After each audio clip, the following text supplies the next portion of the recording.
So what exactly was your problem? My problem was that money was for spending. It was for to be eaten. It was to be eaten. Yes. Yes. So the concept of saving, I didn't have. Mm. Then the concept of investing was even more alien to me. So I want to understand, what was your money conversation in your childhood? How was it like? I would say that I was raised in the boarding school system. They used to give us pocket money during visitation. My pocket money didn't last visitation day. Of course.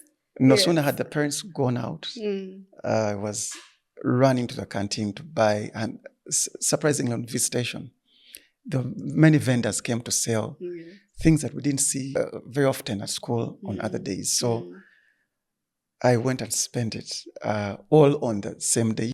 So it's much later on that I realized that same problem of spending money as soon as you get it, Yes. that I still had it way after when I started working. Still had the same challenge. You get the money and you spend it as soon as you get it.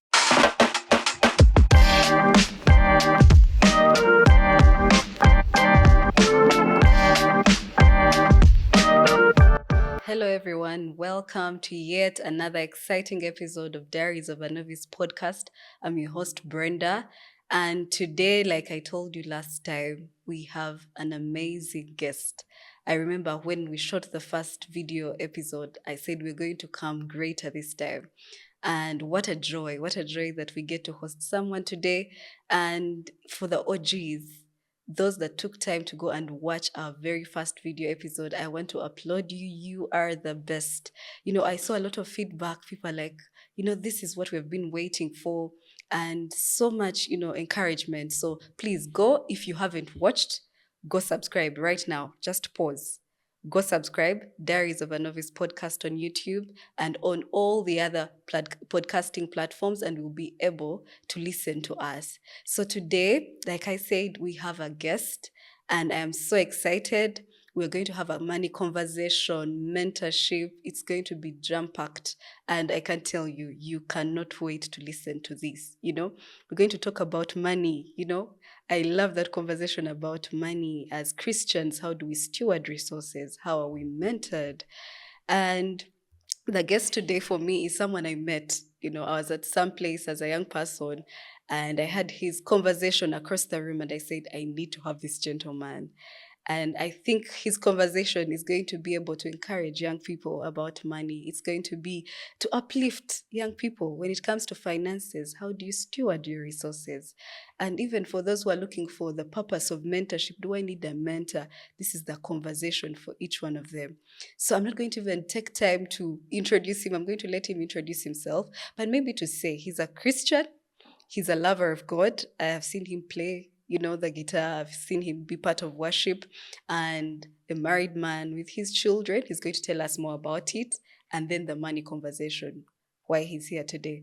Brian, you're very welcome. Thank you so much, Brenda. Yes. Please just go ahead and tell us who you are. The people want to know all about you. Are you married? I already said you're married. The children, what you do, and your faith. Yes, please go right ahead. Thank you so much. I'm very happy to be here. Yes, please. My name is Brian Kayima. I'm a father of two. Yes. I'm married for 6 years. Wow. And yes, God has blessed our family. I have a 5-year daughter and a 1-year-old. So those two keep us on our toes. Yeah, very busy stage. And what do you do? What do you do? The people would want to know. I'll call myself an entrepreneur. I run a business called Etuko Safaris, and we do tours and travels within Uganda and the entire East Africa. Yes. So people who want to travel, you're the right person. The right person. Absolute right person. Yes. Okay. If you're going to make that money, you need to spend it somewhere. Yes, nice. You need to go for vacation. Yes. And for me as a traveler, I think you're the right person for me. For people who want to leave the country, some even want to be in the country, I think Brian is the right person. And so our conversation is going to be leading up to there today. How, as a Christian, are you able to steward your resources and even be able to start up your own business and lead the team or even the role of mentorship for you on your journey. Yeah, so quickly, we're just going to have what's in the bag. This is a segment we have always here. And it's just to, get us going, just about 3 questions. And you let us know, just no very hard thinking, but just to lighten up. Yeah, so I just want to know, what is that one verse that is keeping you in the season now? Scripture. Isaiah 60:22. A little one shall become 1,000. Wow. And a small one, a small nation. Yes. Okay. Why? What exactly is around the little one? It reminds me that humble beginnings, it doesn't matter how small your thing is, it has the potential to grow into something big. Yeah. So start however small it is, it can grow. Yeah. Okay. What is the last thing that happened in your family that excited you recently? Oh, wow. Yes. Today, the youngest daughter, she's learning to talk, but today she came and told me, "How are you?" Yeah. I was like, "What? Did that come out of you?" Milestones. Yes. So it was a joy to listen to her. Yes. Yeah. Okay. And what is the last someone you listened to? Last someone. The last. And what was it talking about? I enjoy listening to Dr. Eunice Adubango. So there is a sermon of hers where she was in Nairobi recently, and she was talking to business people. And I've never listened to such a hot sermon for business people. For business people. By the time she finished, everyone was standing. Wow. Yeah, so it was encouraging for me as a business person to listen to that. Listen to it. And I'm thinking, as a business person, what better someone for you listen to the marketplace? And okay, that's very interesting. So basically about that's what's in the bag. We just want to know, what exactly is going on in your life. So today, like I said, we are talking about money. And you earlier said that you're now into tourism, you are a self-employed person. Let me say it that way, right? So meaning there was a journey before this journey. So I want to understand, what was your money conversation in your childhood? How was it like? Are you people who grew up with plenty? Did you grow up in a space where there was scarcity? What was it like for you? And maybe just a brief background of the journey in your money journey. Yes. Wow. I would say that my journey is similar to what most people have gone through. I went to boarding school. My journey in boarding school started much earlier. I'm among those ones that went to boarding nursery school. Okay. Yes. So I would say that I was raised in the boarding school system from nursery to university. So I remember in primary, they used to give us pocket money during visitation. That your parents come and give you pocket money. Yes. And my pocket money didn't last visitation day. Of course. No sooner had the parents gone out, I was running to the canteen to buy, and surprisingly on visitation, many vendors came to sell things that we didn't see very often at school on other days. So I went and spent it all on the same day. Yet now I had to wait for the next visitation. So it's much later on that I realized that same problem of spending money as soon as you get it, that I still had it way after when I started working. Still had the same challenge. You get the money and you spend it as soon as you get it. So through you went to boarding school, secondary school, up to campus, right? Up to campus. Oh, okay. Similar challenges. Money never used to stay long. And how was it at university, at campus, with the money? I would say it's a similar challenge. You're given upkeep, and there are many enticing things to spend on. So I would say that the similar challenge, I faced a similar challenge with money that I can now tell came from as early as the time I started getting money from primary. So that the same trend followed me all the way up to university. Yeah. So the parents would give you the money. Yes. You squander it in the first week or the real day, and then you wait. Right? And you wait. You survive. People say, eat once, starve once. So you something eat like once, that, yeah. you starve once. Okay. So what do you think were those beliefs that you held about money then? And we're going to talk about even your journey in salvation. But those beliefs you had about money, because you've already said you'd eat once, starve once. But I'm sure there were other things that were around that. What were those beliefs you had about money? Something that I had a lot growing up. Money does not grow on trees.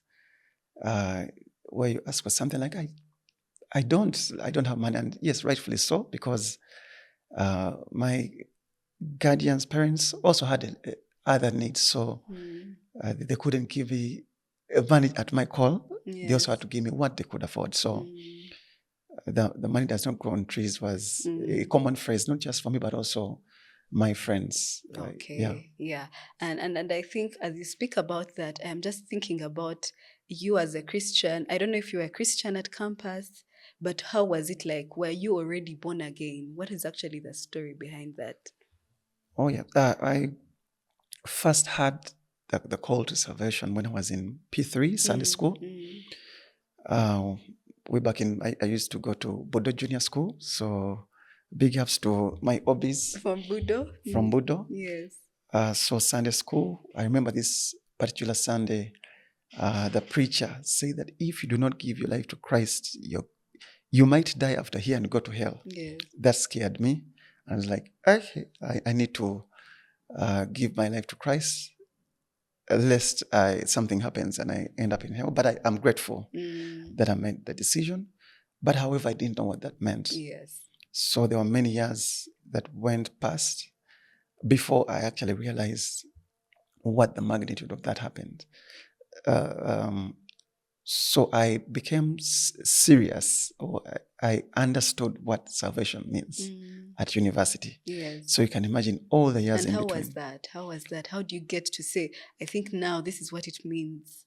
Was there someone that again preached to you and you said, I need to recommit? What exactly happened? It was a series of things. Maybe I'll just not make it very long. Yes. I remember around senior 5, in the school I was in, they used to organize dances. But in my spirit, I started struggling because the same time they used to organize the dances. By the way, I used to enjoy music a lot and dancing. You're a worshiper now. Explains a lot. But I used to struggle. Do I go for the dance? Because also the people in Scripture Union put up Scripture Union at the same time. So like, which of the two do I go for? And that's when I started realizing that there was a battle in my spirit as to where I'm going to finally end up. Of course, I ended up going for the dances because I'd started much earlier. But yeah, that's when I noticed. And then fast forward, university, because university people have independence. You can do what you want. So I used to go dancing. Yes. Then one particular day, was I at Silk? Yes, must have been at Silk. I just entered, paid my money. Yes, so I was ready to enjoy have myself. Have a good time. Yes. Then I hear a very clear voice. Wow. Telling me, you do not belong here. You go back home. At Silk? Yes, in the middle of the loud music. I was like, I think I'm hearing things. But the voice did not stop. Yes. It kept on nudging me until when it seemed that I was the only person who was not having fun. I looked around and everyone else was having fun. Except you. Except me. And the voice was still telling me, go back home. You shouldn't be here. So I had to obey the voice, got up and left. And then I started getting attracted to spaces. That's when I was invited for sale from the fellowship of the church I was going to. There were sales at campus. And my second day at sale, the leader, the section leader comes and says, I'm in fourth year. She was an architecture student. She was like, I want you to become my intern. Section leader. Section leader. Okay. Maybe for those who don't know, section leader is above a cell leader. Yes. Okay. So I want you to become my intern. And in my mind, I was like, does she know your who problems? I am? Does she know that last week I was in club? But not knowing what the whole leadership thing was about, yes. I said yes. And the next week, she never came back again because she became busy, I guess, with studies, and she never came back again. That's how it became a section leader. Without being a cell leader. Without being a cell leader. God created the opportunity. But that, my saying yes to that call helped me to grow as a Christian, because now I was like, people cannot find me in some spaces. Yes. Yet I'm their leader. So it forced me to mature, and I'm really grateful that I said yes to him. Yes. Amen. And up to this day. Up to this day. Amen. We give God the glory. So that's exactly why I was asking, is that I'm wondering, you're a Christian, but you're having an issue with money, right? At campus. Yes. So maybe what were those things you were spending on at campus? Now that you're not going to the bar, you are probably just having sale meetings. What else are you spending on? Basically, like food, transport, clothes, like the usual things that people spend money on. Yes, yes. Yes. And in that moment, you're not having the mind to say, let me keep something. No. Or after school, I may need this. You're just saying, let us eat. We shall realize later the consequences. Okay. So what exactly then changes at campus? Is it the place that actually you change, or you change much later after campus in terms of money? Around the same time. Yes. At campus, because now I was in the sales space, because in sales you get to meet like-minded people, or people who have gone ahead of you in certain things. So I met this lady that was welcoming young people into her space, her home. So she used to welcome many of us to her home, and she was teaching us skills. She had a company that used to teach young people how to make handcrafted cards. Yes. Which is a skill I didn't have before that. So I learned how to make handcrafted cards, and what started as a passion she had actually turned into a business. She registered the business, and they used to make lots and lots of money, supplying cards to corporate organizations, weddings, birthdays, all kinds of seasons. So that lady also started teaching us financial literacy. And it is through those financial literacy sessions, teaching us how money works, how to make money and keep it, that I first realized that I think I have a problem with how I handle money. Otherwise, I didn't know before that. So what exactly is the money problem? Because are you a spender? There are people who say, I spend a lot. There are those who are hoarders. They are not spending it. It's just on the account. So what exactly was your problem? My problem was that money was for spending. It was to be eaten. It was to be eaten. Yes. Yes. So the concept of saving, I didn't have. Then the concept of investing was even more alien to me. So one of the books that she gave us to read, and my very first book to read on money, was Rich Dad, Poor Dad. Yes, Robert. By Robert Kiyosaki, which is a book that I would recommend to anyone who wants to walk this journey of becoming literate in the area of financial management. Yes. So in that season, she mentors you, and then you get into the corporate space. Of course, you graduate, you get into the corporate space. Do you carry along these skills? I'm actually thinking you enter the corporate space, but do you actually enter the corporate space? Because in the corporate space, the dynamics are different.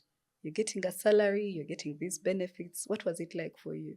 Well, yes, I started working shortly after graduating. My first place of work was actually church. Oh, okay. Were you volunteering? Were you a paid-up employee? I was paid-up employee of Watoto. I worked for Watoto for a number of years. Oh. Okay. And I got an opportunity to actually travel around the world and got to see many, many countries. What were you doing for Watoto? I was traveling with the children, if you've heard of the children's Watoto choirs. children's choirs. Yes, please. So I got to travel with them to many countries. We got to, in total, I think I could have hit like 800 different towns and cities. Yeah. So it was a good space for seeing the world. Yes. So in that space, you're getting the money. Yes. Now, have you started incorporating the skills No, that you learned in the mentorship? Surprisingly, knowing does not mean that you do. You can know and not do. Yes. So for the people that know and also do, that's now a whole nother level. That you find that in society, the people who are very knowledgeable about a certain topic, but they're worst at practicing that particular area. So you're getting the money, the salary comes, you go for the trips. And still spend it. You still spend it. What are you spending on clothes? Well, now... As you travel the world? Yes, and you see things that are on sale. You see these gadgets that are discounted, so you keep on spending. Yeah. How long did you do this work for? For the travel aspect, I was 4 years. 4 years. Yes. Okay. So after the 4 years, you say bye to Watoto, or you continue still in Watoto? No, Watoto is a big organization, so I just changed departments and did something else. Yeah. And how long was that in those other departments? In total, I worked for Watoto for about 10 years, 10, 11 years. Wow. Yeah. Still salary, full employee, benefits, and you're still eating once? Along the way, I was introduced to YSEV, which is an organization that helps the members of Watoto to save, and they began training us on the purpose of saving. And you had to save religiously, put away a certain amount of money every month. Of course, at first it was difficult, but it later on became a habit. A habit, yes. So as you save, one of the things I've heard a lot, most people, is that when you save, it's actually also as detrimental as someone who is spending if you save without investing. Yes. So in this time, have you started saying, let me get this money from YSave and invest it here? Or you've just said it will just be there. Look at it, the 10 million shillings, but it's just there for a rainy day. What are you using that money for? Well, that's a good question. That many people save without having a goal. Yes. That's why they're saving. And as long as you don't have a goal, expenses are still going to come. They do. Maybe your sister is going to get married, or brother, or there's a birthday, or something always comes up, and you end up withdrawing it and spending it on something like that. So expenses are always around the corner. So I've later learned that you need to learn how to keep a hold of that money for as long as possible for you to benefit from it. Reinvest, even when it grows, reinvest. Because now one of the challenges I used to have is, yes, I'm saving. Yes, at the time I'd started learning different ways that you could invest. I even started buying shares in some companies, and it was beginning to make sense. But because now I also needed to develop the habit of holding on to it, so I could invest even in a good thing, but then still a need comes, I sell my shares, go and buy an expense. So really, that it's a journey of learning different skills in order for you to be able to reach the level where you can, you're saving, you're investing, and you're buying assets that are giving you income. It's a discipline. It's a discipline of, I would say, you endure now so you can have fun later. Enjoy later. Yes. And as you're speaking, I kept thinking, so you are investing in shares. Some of these things seem like very big. shares, maybe, I don't know, bonds, unit trusts, or something of that sort. What made you have that step to say, let me go buy shares? And maybe some people think this is a thing for people who are so educated, buying shares. When we think about it in my world, so people are thinking it's this very grand thing. So what informed you? I know there was mentorship, but why shares? Why not, I don't know, real estate? Why not these other things? Why shares? Why that kind of investment? Oh, again because of the reading up on books on money. I started getting to know the different ways that people can invest. I was in spaces that people were talking about options.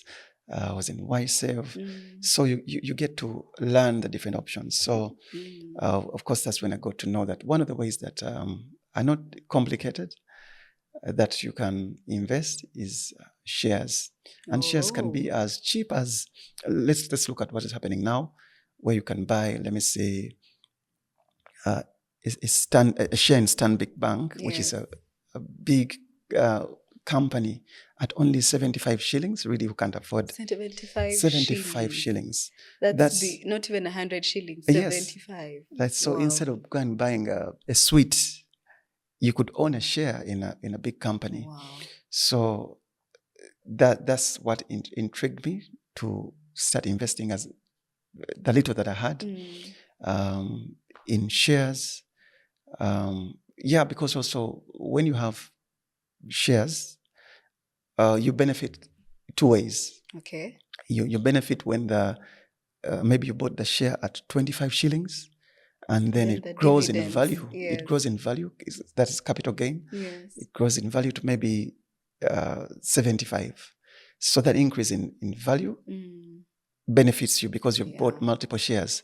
Now each of your shares has increased in value. Yes. Then the other way that they benefit is at the end of the year, if the company has made a profit, they give dividends to the shareholders. Yes. So you benefit twice if you have shares. Wow. So you only said shares. What else could it have been? Because I'm thinking that if you're saying shares, that's all, or there are more other things? Because some people may want to invest in those things to multiply their income. Oh, unit trusts. Unit trusts are another common area that is not complicated when it comes to what people can invest in that are beginning. That is not very risky. Actually, unit trusts are less risky than shares. Yes. Because it's very possible to invest in a company, in the stock of a company, and the company collapses. It goes down with all your investments. Yes. Yeah, so shares can be risky, but they can also be good if the company is doing well. And we know of some companies that have not been performing well. How do I get to know that this company? People need to do market research and know this is where I can put my money, this is not where I can put my money? Yes, never invest in something you've not researched on. I think that's how people get there. But people are saying, where are these places for research? Because I know you could say go Google, but what would inform me to know that this money, if I invest in Stanbic, this is my money, I'll have better return on investment. But if I invest in this other company, I may hit a snag. So which areas would you advise someone to do that research? Great. So all the companies that are listed on the Uganda Stock Exchange, yes. By law, they're required to make their information public so people can know how they're performing. But also, if you sign up, if you get like a broker, for example, I personally buy shares through UAP. They also give out market reports, periodic market reports that inform us of how different companies are performing. Are they improving? Are they declining? So that you know what is it that you're investing in. Yes. So that information is available. It's key, yes. So before, let me say, buying shares in MTN, find out how the company has been performing. Don't invest in a company that is not performing well. It could be that they're not performing well currently, but maybe the projections do the are. projection, yeah. Yes. 5 years, how is it and where are they going now? Yes, so you need to be able to be in a position to make an informed decision before you invest. Yes. Because if you don't, you can actually lose a lot of money. And maybe I'll get a chance to share a scenario where I actually lost because I didn't do a lot of market research. Yes. And I think for most Ugandans, even as Christians, actually, because we are speaking as Christians, believers, we are more inclined to, sometimes say it's spirit-led. It is something I'm doing. God has told me. But you need to apply that wisdom. Go look out, find out, attend those. MTN will put out and say, can we have a meeting? Is it called the members meeting? Please go and attend. Who knows? The AGM. Because in there, you get information that you need. Yeah, so I like that aspect, especially when you talked about shares. It's not something in Uganda that is very common for people to say. Most people tell you, I invested in farming, which are good things. But I think there's also knowledge when you get to know capital market and all of that. Right. Okay. So you do 10 years at Watoto, back to your story, 10 years at Watoto, then after Watoto, what happens? After Watoto, maybe if I can take us slightly back to my campus days. Yes. I remember that I told you that's when I became serious in Christianity. Yes. So I remember in one of those days we attended a fellowship where we were asked by the person who was leading, do you all know your purpose in life? Do you know why you are here? Do you know why you are at campus? Why are you here? Yeah. Why are you even doing the course that you're doing? And these were interesting questions for me. And they didn't just stop there. They told us, all of you, find a corner somewhere. You talk to your maker, because he's your maker, so he knows why you're here. Yes. Ask him why he created you. I'm very sure he's going to answer, which was, of course, very bold. Yeah. And he was serious. He's like, don't come back here until you have an answer. You've had something. So go in my corner, ask that question. And surprisingly, I got... You prayerfully asked for the purpose. Yes. Yes. And I got an answer. So among the answers that I got that day, that I was going to do business. Wow. Someday. But also it was the same time that I also heard that I was going to travel around the world singing songs of praise. I was not in a choir at that time. So, but then fast forward, I told you that later on, traveled the choirs. So that came to pass, which gave me courage that actually even the one of business was going to come to pass someday. So even as I was working for a total of those years, my interest was in what skills can I pick that can help me later on in life in business. So I was on the lookout for experiences that I could get that could help me in business. And there were many of them.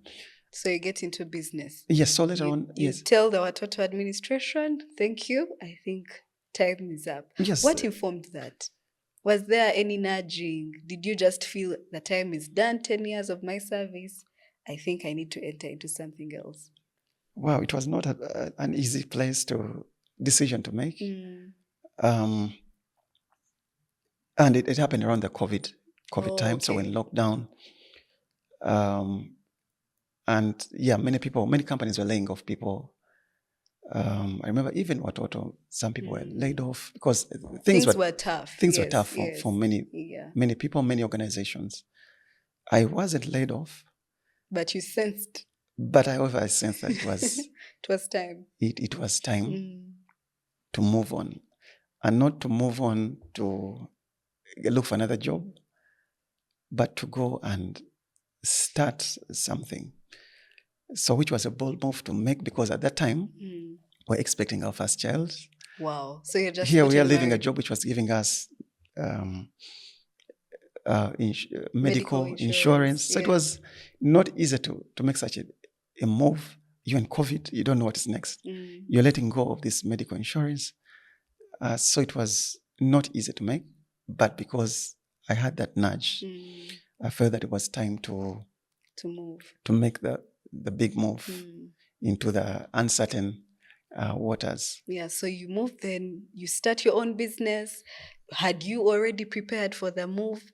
Because I believe you must have had a plan. You're like, oh, I don't Yes. know. You could tell me, was there a plan? Or you just said, let's go test the waters? Had you Luckily even enough, saved for that particular moment? luckily enough for me, uh, while I was still working, and I mentioned that I was in YSEV. Yes. So YSEV opens up investment clubs. And one of the reasons for opening up investment clubs was so people can overcome the fear of starting business, because many people fear, like, especially Christians. yes, Yes. yeah. So many people have that fear. So one of the reasons I remember they told us was to give people a chance to see how business is started, but in a less risky environment, because you're many, so you can get to see how a business is started and run. So I remember I joined one of the investment clubs and I was on the forefront of seeing how first we invested in tourism, which is an area I didn't have any experience in at that time. So I got to see how that was started and was on the forefront. Even when I was still in employment, I was on the committee, on the board. So I was really, really up close to see. Could it have been informed by the fact that you were traveling with the choirs and you went along these places and said, I think I need to start something in tourism?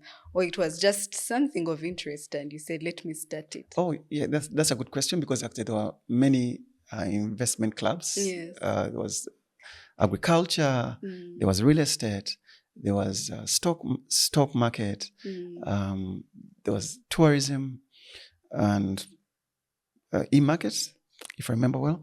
I chose tourism because for me it was an area where you could still invest in all the rest, because in tourism you can invest in real estate, in the stock market, in logistics. So it's broad. Okay.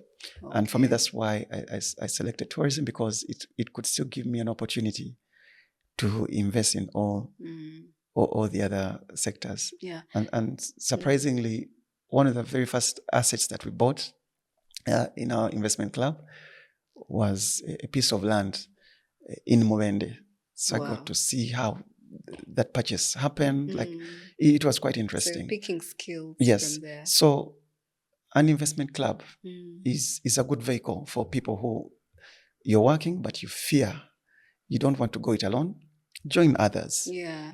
And do it together, because it becomes a bit easier when you're with others. So fast forward to now, leaving my job. Yes. What is in the mind of your wife? Because I can imagine a pregnant wife, you tell her, we are leaving this work and this is what we are going to do. Isn't she frightened? Isn't she thinking, where is the next meal? I believe you had savings, but where exactly is her mind in all of this? Oh, thank God that she's a woman of faith. She's a woman of faith. Yes. And very supportive. So, of course, I explained to her, this is what I feel that is happening, this is the direction I'm getting, and I think it's time for me to move on. And I've served here for over 10 years, so it also made sense for her. Of course, there was a bit of uncertainty, because what is going to happen?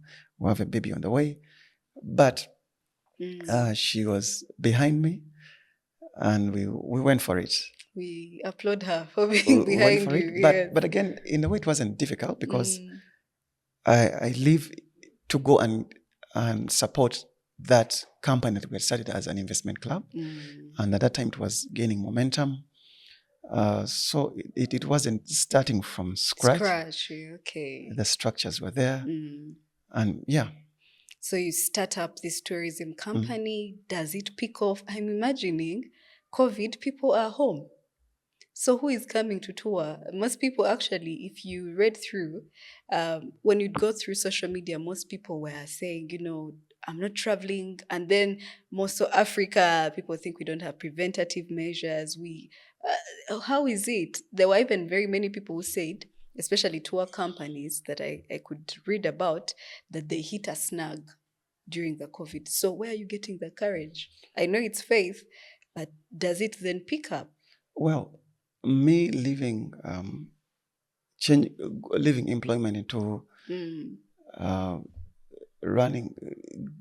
going into the company doesn't mean that the company started. That's when it started. Yes, I understand. It had started some time back, so it was already flowing. And yes, it was also affected by COVID, just like all the other companies were affected. Many of us didn't have the idea where COVID was going to lead, but it was a thing of let's go and see. We had hope that even if the international tourism didn't bounce back, maybe the local market would bounce back. And there was hope since all businesses, COVID didn't affect just people in tourism, it affected most businesses. Yes. So there was also that hope that, yes, we shall all bounce back. We're not the only ones that have been affected. Everyone was affected equally. So there was hope. There was hope. Yeah. There was hope. Yeah. Okay, so you stay with this investment club, do your tour company, all up to when? When do you say, now I think still I need to do this on my own? And maybe what are some of the lessons around that? You've talked about the investment vehicle being a very good vehicle for people to, start a business. If you're fearful, you're very risk averse like some of us, it's a very good place. So what then informs the decision to say, after I've now done this with these people, I need to do something on my own? And what are the lessons around that? Even when I was still part of the investment club, I was still experimenting on other things as well. Oh, okay. And actually, one of the areas didn't work out. What is at all. The area, if you and don't that was mind in agriculture. I remember someone once came and sold us this idea that looked very good on paper. Which idea is that? So that we don't invest? No, it works. It's just that for me, I think I rushed. There is this chili, new type of chili that is on demand. Please hurry. If you have land somewhere, grow, get money, grow this chili. It's on demand. I'll even help you to find markets. That's the person saying? Yes. Wow. And this person was even an agronomist. So I was like, this person knows what they're talking about. They showed me the math. It looked very good. I remember going and getting all the savings that we You wiped the entire bank account? Yes. Your personal with your wife, I imagine? Yes. Oh, okay. So we invest in this chili business. Yes. And nothing can go wrong. First of all, part of the investment was you're going to even put in irrigation. We're going to make sure it's fertilized. And we're going to give you technical advice. I'm like, oh, okay. Since I have the experts with me, it can't go wrong. But the reality was far different from the picture I'd seen. Yes. Because first of all, the soils where we planted were not very supportive of the type of chili we planted. That was the first hindrance. Then that part of the country has monkeys. So now in the dry season, monkeys, and just like any other animal, look for water. So now they see these pipes. For the irrigation? Yes. And for them, they're looking for water. So they started breaking the pipes. Wow. Then when the chili starts ripening, it changes color. It's very colorful, yellow, red. So they think that it's sweet, so they bite. And so they destroy the entire... They destroy the crop. Sorry. Then the other influence was where the farm was and where the buyers were. There was a long distance. From the market? From the farm to the market. So by the time you transport it to the buyers, it is damaged. And remember, it was grown specifically for export. That type of chili is not consumed within Uganda. Yes. So they start selecting out the good ones, and you find that the ones that you have left that can pass the quality test, the money you're getting is less than the transport you've used to transport it from the farm to these guys. So it was very depressing. Sorry. You've invested a lot of money. If what you're getting cannot even service the cost of production. The cost of production, and of course, on top of getting our savings, we also topped up with a loan. Yeah, so now you can't even pay back. Don't have enough to pay back the loan. It is costing you to run the farm. Yeah, so at some point we're like, no, this is not going to work, and we quit. You quit. Because it was a mistake, of course, because it's in the sticking in there that the lessons come. Yes, yeah. Because we could have seen what was not going right and just learned. Close. Yeah. Yes. So you leave the chili business. Now, how do you then transition from the chili business, the investment club, and say, I think I've had enough of this. I now need to do my own tourist company. Yeah. Along the way, things didn't work out with my... Just like most businesses. Yeah. Yes. With the investment club. And of course, partly because as an investment club, there are certain areas that are not easy to invest in, because the investors need returns to come. Yes. But some businesses require patience, and they are capital intensive. Maybe they require a knowledge gap. If you're doing this for the first time, a number of years you're learning how it runs, then you're learning on job. Yeah. Yes. And for most of us, we were learning on job. Yeah, so it took us time to get returns. But unfortunately, as investors, there was also an expectation that we want to see, we are putting in money, we want to see returns. Yes. So just things didn't work out. And yeah, I chose to back out of there. But because I'd also accumulated experience in the sector, I still believe that it could work. That Uganda is really gifted by nature. I've seen other people make it. So why should I be the first one to fail? So I started, went back in and started another company. When was that? This was in 2025. So wow. 2025. Just the recent past, yes. Just yesterday. Wow. And how is the journey like? Because, when you talk about the fact that you are with people, you've been along the journey with people, you've been part of formal employment, there's a bit of cushion and comfort you have. Now, there's this one time I saw a meme on social media where they said, if you cry easily, please avoid self-employment. I don't know how true that is.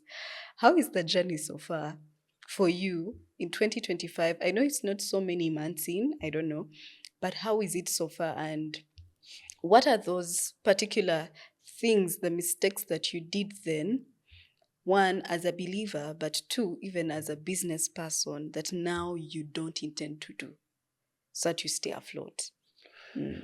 Well, I must say that the journey is much easier now, yes, because I guess of the experience. So it's working for us. The company is growing, and we finished our very first financial year with a profit. Wow, that's which commendable. We actually celebrated. Yes. And we started with all systems. We knew what to do. So we have systemized the business. We are using technology. We have partners. So because of the journey, like all the things I've gone through, were preparing me for this. So I must say that no experience is wasted. It's not wasted. Even when it feels like you are failing, even that is a learning moment. Yes. Yeah, so to start again, it really feels way easier, in that even from as early as when we're still setting up, registering, getting bank accounts, operating. Yes. We started getting customers at that stage. Wow. Yet normally that stage people don't trust you. Like, who are you? Definitely. How can you give you a business? What's your name? You don't even have a bank account. For us now, the opposite was happening. Wow. We started getting people and they were trusting us from the beginning. God ordained steps. God ordained, I must say. Yeah. And the kind of the caliber of clients that we've gotten are customers that others have worked very long to get. Like the internet in the tourism space. The kind of ideal customer that people look for is an international customer. But it takes time to get that kind of customer because you need the networks. How do you get to meet them? It can be expensive to even go to where they are for them to know you. So to pitch your idea. That's why it takes years for people to start making business. Because of that, it's expensive. Because of that, because boarding planes and going or joining associations, and it's expensive. It's an expensive business. Yeah. But for us to begin getting such customers from the go, that was God. Yes. And the kind of customer that we've gotten are repeats. They don't one time. Yeah, they're returning. They're returning and sending us more people. So, yeah, so it's working. So we thank God for that. Amen. Yeah. Amen. Yeah, and when you talk about referrals, every business person, you want a referral, you want a returning client. Yeah, and I think that's God showing you I have led your steps here. What are those things you think as believers stop us from being very financially astute? By that I mean that most of us as Christians, we tend to wait, true, the Holy Spirit has to lead us and we need to do all of that. But what are some of those things that we do? And I would call them mistakes that keep hindering us from building, businesses. What are some of those mistakes? And then what are the challenges of a Christian in the business industry? Because as a lawyer, I know the problems we face. As a Christian lawyer, they're enormous. But as a business person, what are those challenges? You could go with challenges first or, the mistakes. I'll start with the mistakes. Yes. And they're not just common to just Christians, but I'll say that most people just imagine that they will know how to handle money the moment they get it. But the subject of money is not taught in schools. It's not. Yes, you get all the other experiences apart from how to handle your money. Yes. Which is why the mistakes that we do are common. And that can become a comfortable zone because everyone else is doing it. Get your money, spend it. And then it's always a chosen few who appear to make the profit out of it. To be successful. Yes. Now, surprisingly, getting a pay raise, a promotion, does not mean that you're now successful. Definitely. Because people find out that as soon as the promotion came, the needs also rose to match the income. So there's still no growth. The higher the pay, the higher the expenses. So you look at the net worth of someone, is still at zero. There are many people who have worked for many years, and you ask them what they've done with their many years of work, and they still can't point to it. Yeah. They have a good job. They earn a lot of money, but they can't point to any achievement they've done. Yes. Why? Because their expenses tend to match their income levels. And that goes back to the mindset. So the biggest challenge that people face is the mindset. Which means that the place to begin from is to change your mind. Yes. Begin to expose yourself to maybe conferences, people, read books that talk about money, because allow that you don't know. Yes. And by you reading, you begin to see that where the loopholes are. And I remember one of the exercises that I was given was to just begin to write down my expenses every day for about 3 months. Write down what you spent on every day. Get a book, write down every day for 3 months. And that person who gave us that exercise was trying to help us to get into the habit of Budgeting, tracking. Yes. And by the time it's 3 months, it becomes a habit that you can do without thinking. So we did it. I did it religiously. And then after 3 months, they told us, now let us see what the statistics are telling us. And I was shocked to find that I was spending more money than you were saving, than I was earning. Oh. Yes. Okay. I was really, really shocked. So I was wondering, like, how comes, where's all this money coming from? Yeah. But where has it been going? Yeah. So that, for me, is another area that I encourage people. Just start tracking your expenses. Yes. Your expenditure lines will tell you a story of where you're investing, where your heart is, but you'll also be surprised that God has been blessing you all this time. And you were eating that stuff. But you didn't know. Yes. Yes. Because most of us, God blesses us. Because how can you explain the fact that I had more money coming to me than I was earning if it wasn't for God was blessing me? Yes. Yeah. And the challenges as Christians, what challenges are we facing as we now wind down? In the business space? Wow. That's an interesting question. How are you people navigating the tax man? Are we hiding some books? What are we doing as believers? Yeah, people are doing business informally. Yes. They're running, and I wouldn't say this is still a challenge of just Christians. Generally, as Ugandans, the people are doing briefcase businesses because they don't want to pay maybe salaries. They don't want to pay the taxman. They don't want to pay KCCA. So they keep their things small, which means that now people can give you big contracts because they can't trust your business. So that's why many people's businesses remain small because the businesses are largely informal. Yes. Which also explains why there are so many companies that are unregistered. They are operating, but they're unregistered. They're not formally. Yes. Yeah, registered. So that's a big problem, not just for Christians, but generally. But luckily enough for me, one of the spaces that I got to join was actually a space organized by Worship Harvest. I don't know if you've heard of what they call their School of Practical Business.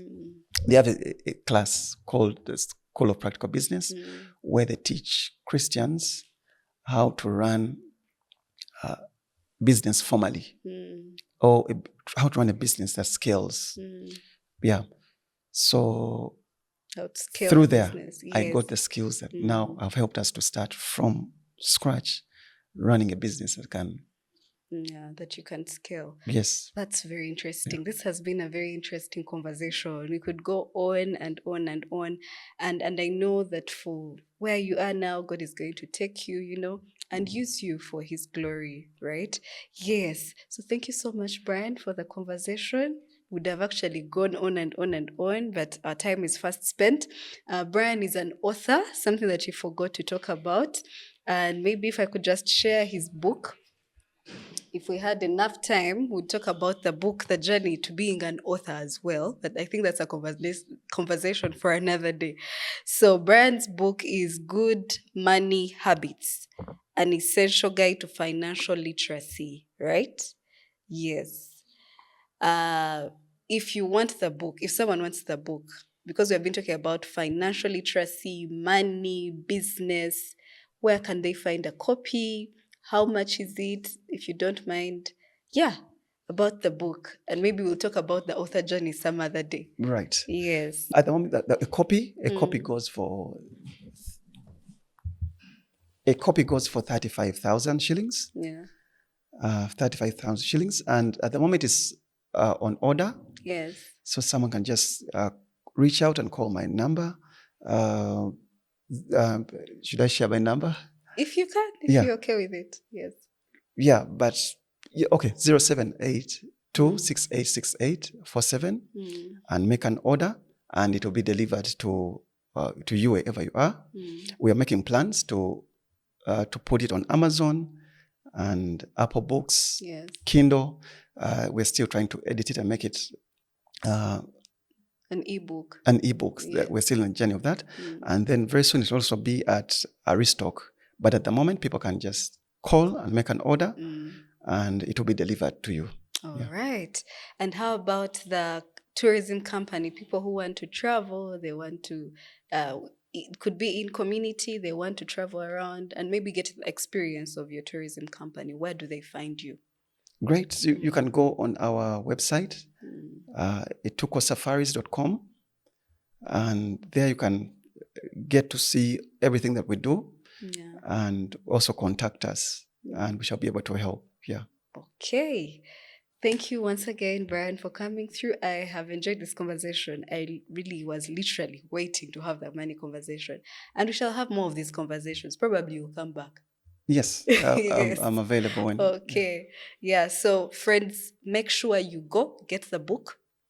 Go to Entuko if you want to go and enjoy yourself. That money after you've saved, please make sure you enjoy your money. And for the rest of us, please, this is the time. Go subscribe, Diaries of a Novice podcast on YouTube and on all the other podcasting platforms. It's been a pleasure hosting you. See you next time, and God bless.